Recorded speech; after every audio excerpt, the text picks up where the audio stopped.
ఇద్దరు స్నేహితుల మధ్య జరిగిన సంభాషణ. ప్రదీప్, రోజు మా ఇంటికి అతిథులు రావాలని కోరుకుంటాను అని అన్నాడు. అనిల్, ఎందుకని? బోరు కొడుతుందా నీకు అని అడిగాడు. ప్రదీప్, ఇంట్లో ఎవరైనా ఉంటే మా ఆవిడ నన్నేమీ అనదు అన్నాడు. భార్యాభర్తల మధ్య సంభాషణ. భార్య, అయ్యయ్యో, వీపు నిండా ఈ వాతలేంటండి? నేను కూడా ఎప్పుడు ఇంతలా చేయి చేసుకోలేదు అన్నది. భర్త, ఇవాళ టీచర్స్ డే కదా, మేము విద్యార్థులు మాలా నటించాము అన్నాడు. డాక్టర్కి పేషెంట్కి మధ్య సంభాషణ.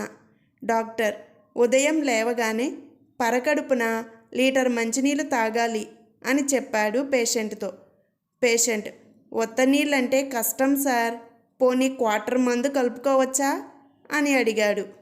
మాస్టర్కి ఒక విద్యార్థికి మధ్య జరిగిన సంభాషణ. నీకు నేను 10,000 ఇచ్చాననుకో, వాటిని నువ్వు నీ ఫ్రెండ్స్కి ఇచ్చావు. వాళ్ళు అందులో నుంచి 3 వంతులు నీకిచ్చారు. నీవు అందులో నుంచి 2 వంతులు నాకిచ్చావు. అప్పుడు నా చేతిలో ఎంతున్నట్టు అడిగాడు లెక్కల మాస్టరు. విద్యార్థి 0 అని చెప్పాడు.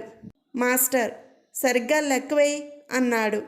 విద్యార్థి, నేను సరిగ్గానే లెక్కేశాను, మీరే నా ఫ్రెండ్స్ గురించి సరిగ్గా లెక్కేయలేదు అని చెప్పాడు విద్యార్థి. వారిద్దరూ కవలలు. ఒకడు ఏడుస్తుంటే రెండోవాడు నవ్వుతున్నాడు. ఎందుకురా తమ్ముడు ఏడుస్తుంటే నువ్వు నవ్వుతున్నావు అని అప్పుడే ఇంట్లోకి వచ్చిన తండ్రి అడిగాడు. నేను అనుకొని అమ్మ వీడికి 2సారి స్నానం చేయించింది అని నవ్వుతూ చెప్పాడు పెద్దోడు.